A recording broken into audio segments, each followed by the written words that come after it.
I'm good, Terry. How's it going? Going well. Good, yeah. So I'm So glad.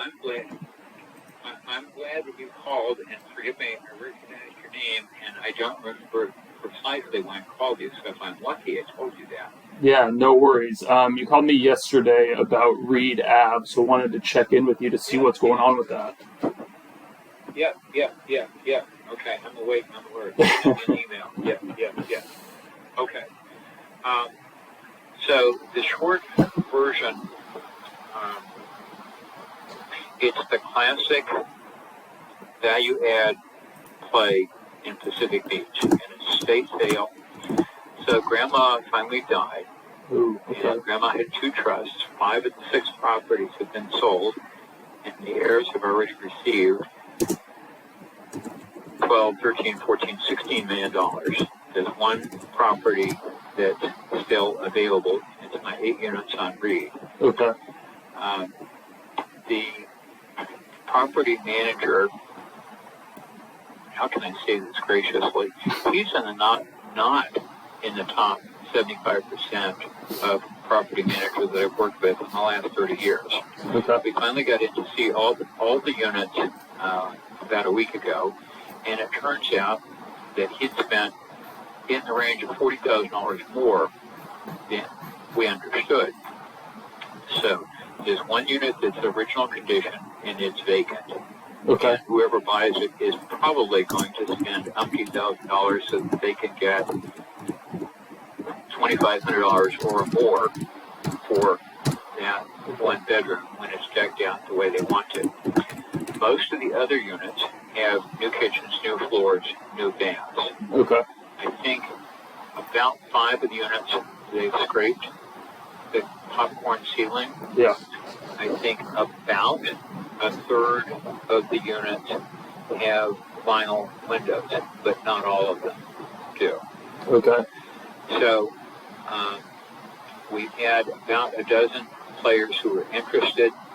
We put it under contract originally for $3,850,000, Okay. and the short story was one of the investors in that group bailed out, and the lead player couldn't get somebody else. So we lost 5 weeks Okay. on that. Okay.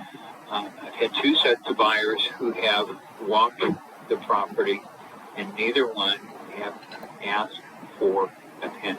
So we're in escrow now, and neither buyer number 1, whose partner bailed on him, nor buyer number 2, neither one has asked for a penny in terms of concessions. Okay. The worst thing I know about the property is something you can see by looking on the site or looking at the aerial photo, the drone video. Uh-huh. The neighbor next door to the west has a shed, and that structure seems to cross the property line by maybe 9 inches by maybe 12 feet. And people who are smarter than I am about the legal part of that said if they had been paying taxes and they had encroached and the trust had objected, the guy who encroached should say, well, those 9 inches by 12 feet are now mine. But they haven't been paying taxes. There has been an encroachment, and there's no documentation that somebody raised the stink and said, get that thing out of here. Okay. So I'm not an attorney, but people who are smarter than I am about this think that you could say to the neighbor, dude, if you don't move this thing, I'm going to cut with a chainsaw the things that are on my property that are a problem.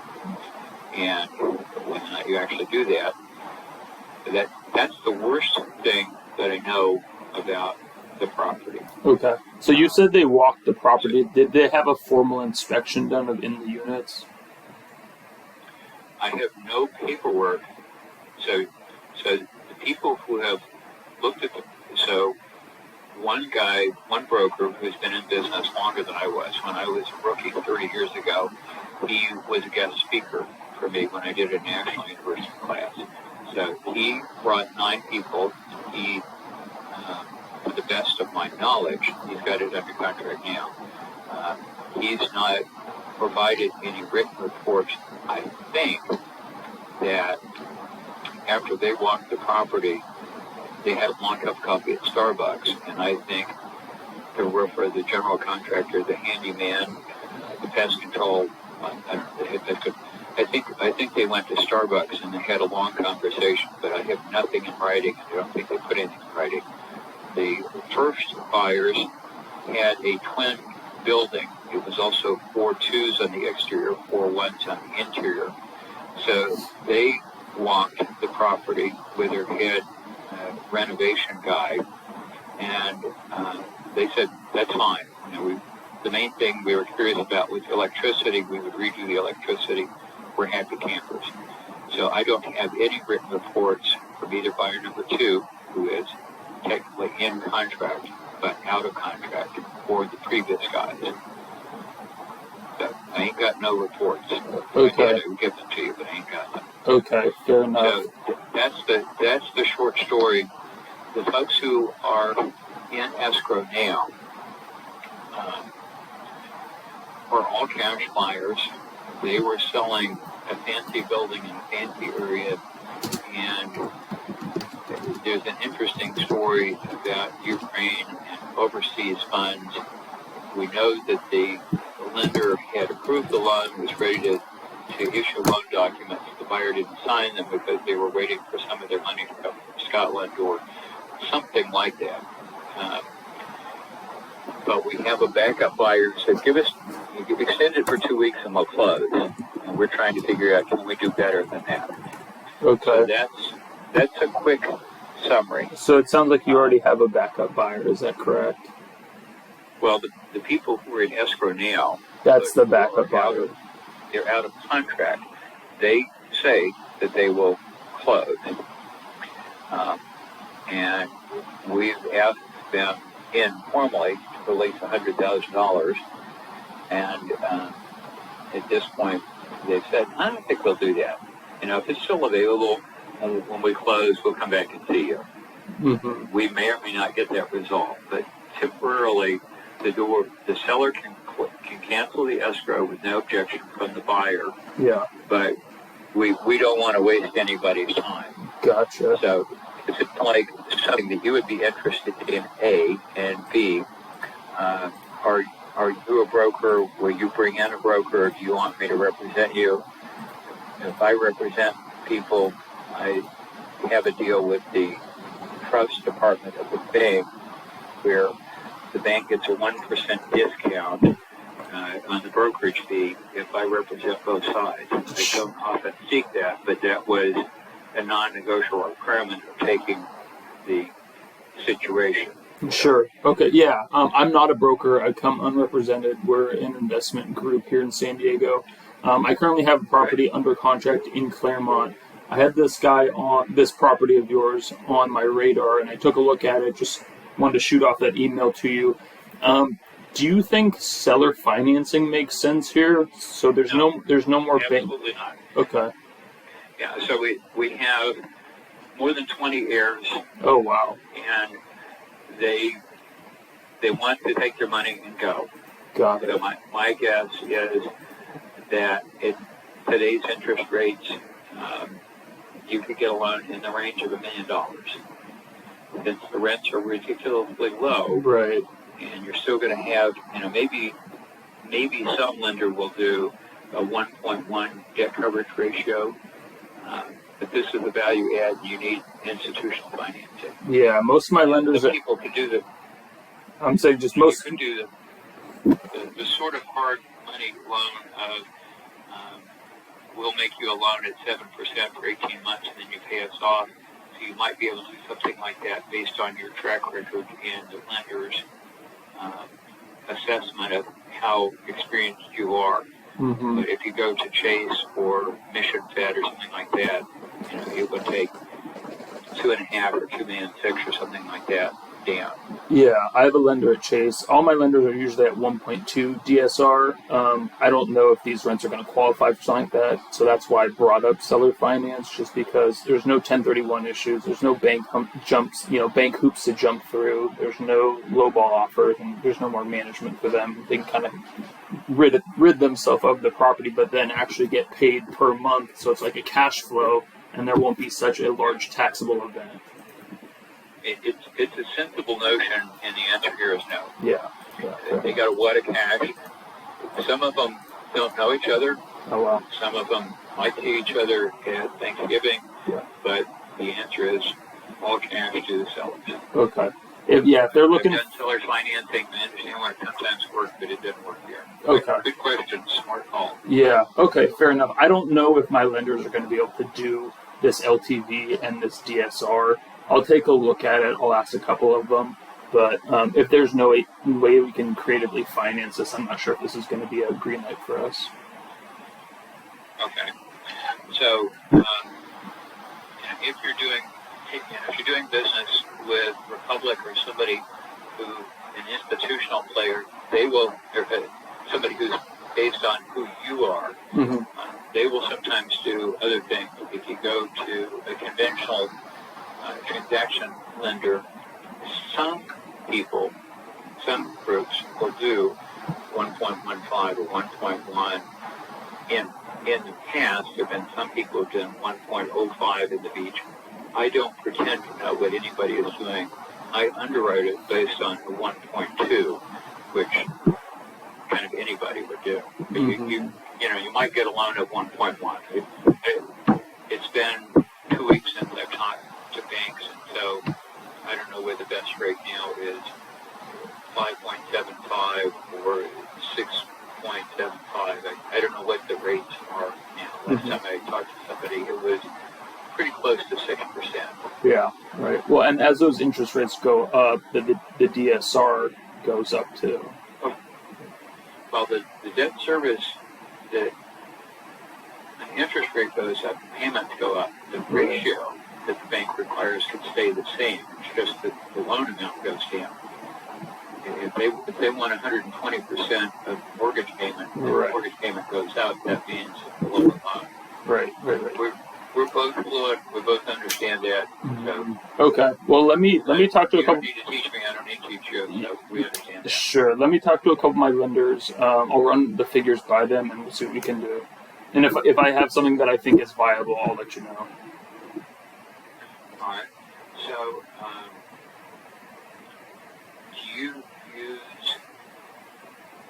do you have a relationship bank where you put $1 million in with Republic and they loan you your money back with $10 million, or are you Chase, First Federal, what kind of loans do you typically get for private leisure? I've used Bank of the West and Chase. Good. Okay.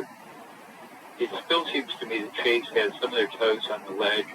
They still seem more conservative than most. Christy Blair says they're back in the market, but if you call 10 banks, there's usually somebody who will loan a little bit more than Chase. Okay. Well, I'll see what I can do. When Point Loma is in the market, they cherry pick, and if you work with Lori Flake at Point Loma, she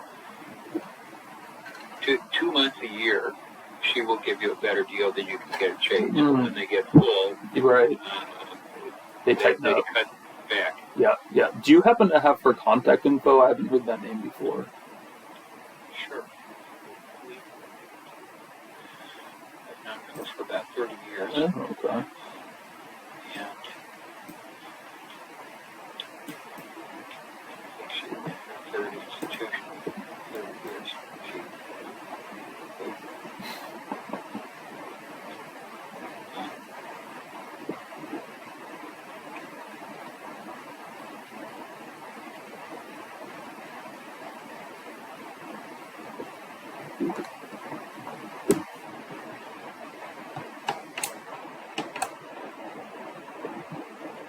And if you don't have it on you right now, if you can just email me, you can do that.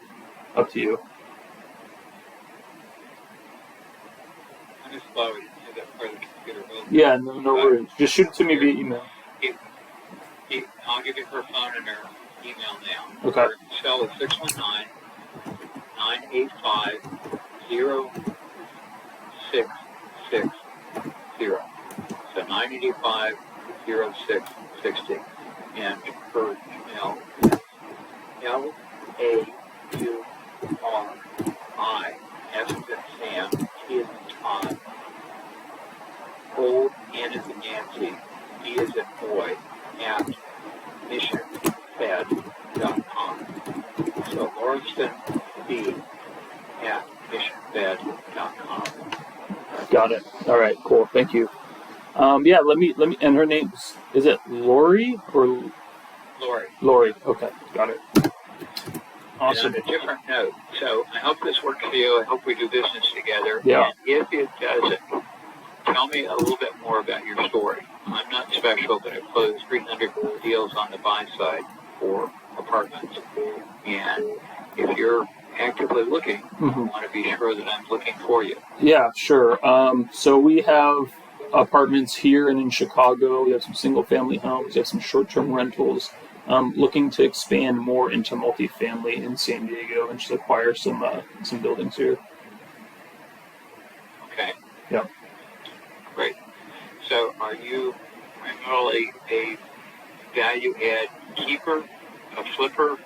When you buy properties, what happens after the construction guys walk away, they have a beer, and next Monday, what happens to the property? Usually we hold for 3 to 5 years. Rehab any units that we need to, get some cash flow, wait for some, usually cap rate compression, and then we'll exit in 3 to 5 years. Perfect. Okay. All right. Well, I will send you a few articles. Okay. You're smart about lots of things that I'm not. I don't know. You seem like a pretty smart guy, Terry. Pretty. Yeah. I'm Social Security age. I've been doing this for 30 years. I'm almost as good as I think I am. Because I'm a broker, that means I'm really arrogant. So, well, never mind.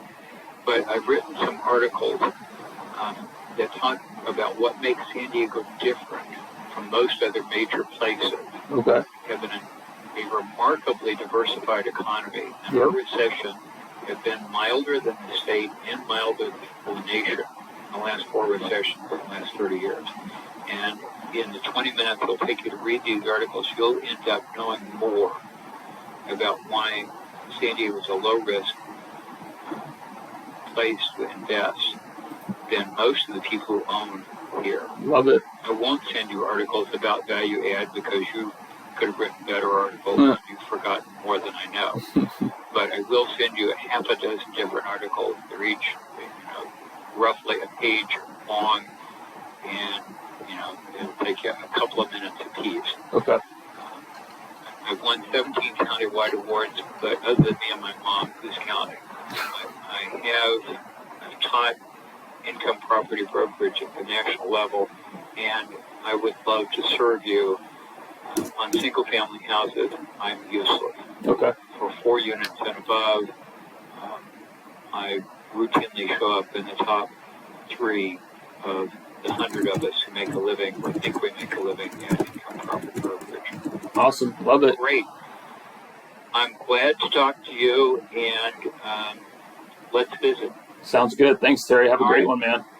Thank you. All right, bye. Take care.